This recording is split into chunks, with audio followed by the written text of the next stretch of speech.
मुजफ्फरपुर में पासवान समाज सहित पिछड़ा वर्ग के नेताओं ने सामाजिक उत्थान के लिए बैठक किया। बिहार के मुजफ्फरपुर शहर स्थित सिकंदरपुर में आज पासवान समाज की बैठक की गई। आपको जानकारी के लिए बता दें कि इस बैठक का मूल उद्देश्य केंद्र सरकार के द्वारा गलत रणनीति और दलितों आदिवासियों के साथ अत्याचार जैसे मामलों को लेकर तथा केंद्र सरकार संविधान को बदलना चाहती है।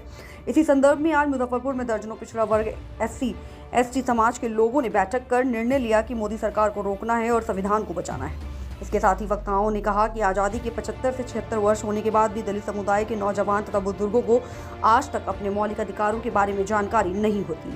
इसका एक ही कारण है शिक्षा की कमी होना। दलित नेता राजेश पासवान राजू ने कहा कि सबसे पहले शिक्षित होने का जो महत्वपूर्ण मूल मंत्र है, बाबा साहेब भीमराव अम्बेडकर ने जो नारा दिया, कहा कि शिक्षित बनो, संगठित रहो, संघर्ष करो, इन्हीं के पद चिन्हों पर चलकर समाज का विकास होगा।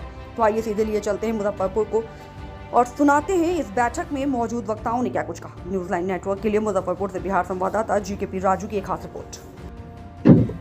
इस बैठक का मूल उद्देश्य ये है कि हम अलग अलग बिंदुओं में जो बटे हुए हैं उसको एक मंच पर लाने के लिए संगठन जो बाबा साहब जो देकर गए हैं, शिक्षित बनो, संगठित रहो, संघर्ष करो, इसलिए हम लोग जो है कि मोहल्ले मोहल्ले, गांव-गांव, हर प्रखंड, हर पंचायत में जा करके जो है कि इस तरह का मीटिंग अपने बहुजनों को जगाने का काम कर रहे हैं। जैसे कि इस जमीन पर बसे हुए 80 साल 90 साल लोगों को हो रहा है, लेकिन आज भी इस जमीन का या कहीं भी हमारे दलित के लोग बसे हुए हैं 60 साल से या 50 साल से, उसको उजाड़ फेंकने का काम करते हैं। और सरकार कहती है कि 10 साल से जो आप बसे हुए हैं उनको जो है कि भूमि बंदोबस्ती किया जाए।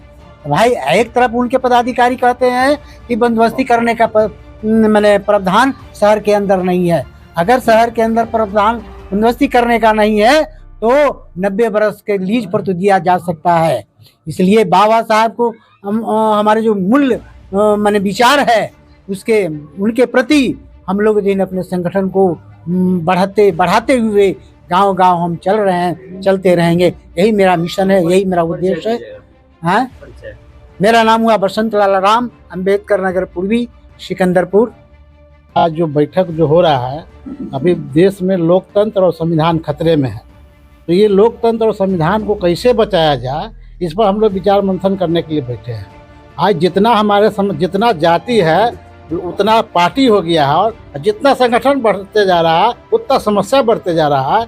इसीलिए हम लोग का विषय मंथन करने की आवश्यकता है कि सभी संगठनों को एक किया जाए, सभी जातियों को इकट्ठा किया जाए। जब तक 85% जातियों का संगठन और जाति एकजुट नहीं होगा तब तक हमारा न संविधान बचेगा न लोकतंत्र बचेगा। और लोकतंत्र और संविधान को बचाना जरूरी है। अगर नहीं बचा पाए तो फिर हमारा सारा अधिकार समाप्त। नरेश कुमार सहनी, जिला जनहित अभियान के अध्यक्ष हुए, अम्बेडकर विचार मंच के अध्यक्ष।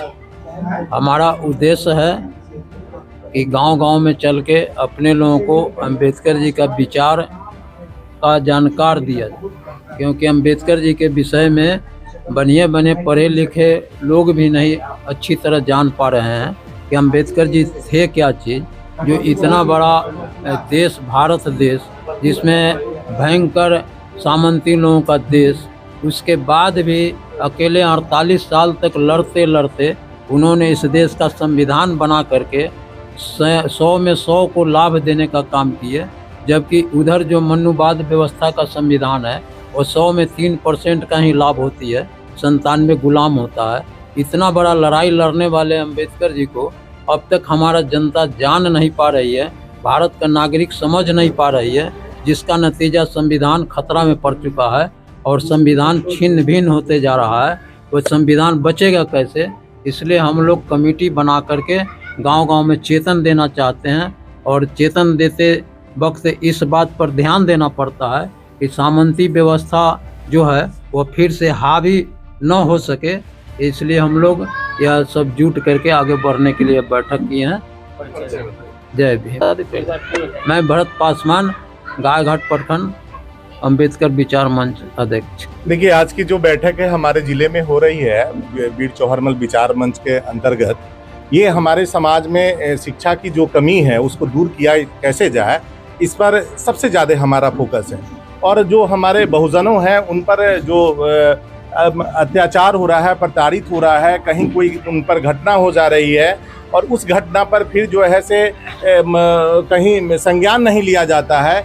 इन सब बातों पर यहाँ पे बैठक करके इस पर विचार किया गया और शिक्षा हमारा मेन चीज़ है। बाबा साहब ने जो दिया उसको जो है से आगे बढ़ाना है और समाज को जागरूक करना है। दूसरी बात आपने जो बोला है कि ये बहुत सारे संगठन हैं इस पर जो है भारतवर्ष में, नेचुरली कोई इसमें शक नहीं है, बहुत सारे संगठन हैं, लेकिन जो दिशा है उस दिशा से भटक जाते हैं और काम कुछ और रहता है उनका, लेकिन संगठन के नाम से वो गलत करने का सोचते हैं, इसलिए सफल नहीं हो पाते हैं।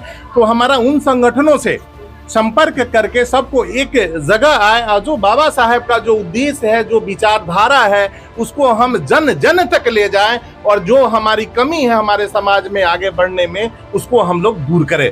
इसके लिए आज हम लोगों ने बैठक किया है जिले में। संगठन का क्या कुछ नाम रखा गया है? ये हमारा अभी पहले से संगठन कार्य कर रहा है वीर चौहरमल विचार मंच, जिससे हम अभी हमारे किसी पद का चुनाव इसमें नहीं हो पाया है और हम लोगों ने इसलिए नहीं किया है कि यहाँ कोई अगर एक व्यक्ति को अगर शक्ति दे दिया जाए तो उसका दुरुपयोग करता है। इसलिए मैंने अभी तक ना कोई अध्यक्ष रखा है, ना सचिव रखा है, कुछ नहीं। हमारे संगठन में सब बराबर है, सब अध्यक्ष है, सब सचिव है और जहां जरूरत होती है कदम से कदम मिलाकर हमारे जितने भी सक्रिय सदस्य हैं जिले भर में काम कर रहे हैं। जब जिला हमारा कंप्लीट हो जाएगा तो फिर हम आगे की ओर कुछ करेंगे और फिर वहां पर ही संगठन तैयार करके पूरे हम राज्य स्तर पर इसको करेंगे, देश स्तर पर करेंगे, जिससे हमारे बहुजन समाज को कहीं ना कहीं एक दिशा मिले, एक प्लेटफॉर्म मिले जिस पर चल के वो आगे बढ़े और अपने को शिक्षित करे और समाज के मुख्य धारा से जुड़े। हमारा धनेश्वर पासवान हो गया, नाम हुआ वीर चौहरमल विचार मंच। देखिए, आज यह जो बैठक हुआ है बहुजनों के द्वारा किया गया है। बहुजनों की वर्तमान दशा और दिशा पर चर्चा की गई है। जो भी हमारे बीच जो कमियां है उसको कैसे दूर किया जाए, बाबा साहब को विचार को जन जन तक कैसे पहुंचाया जाए और हमारे जनसंख्या के अनुपात में इस भारत के जो भी संपत्ति संपदा है, जल जंगल जमीन है, उसमें हमारी जनसंख्या के अनुपात में हिस्सेदारी कैसे मिले, इसके लिए मुख्य रूप से हम लोग को चर्चा की गई है। मेरा नाम धर्मेंद्र कुमार, गायघाट।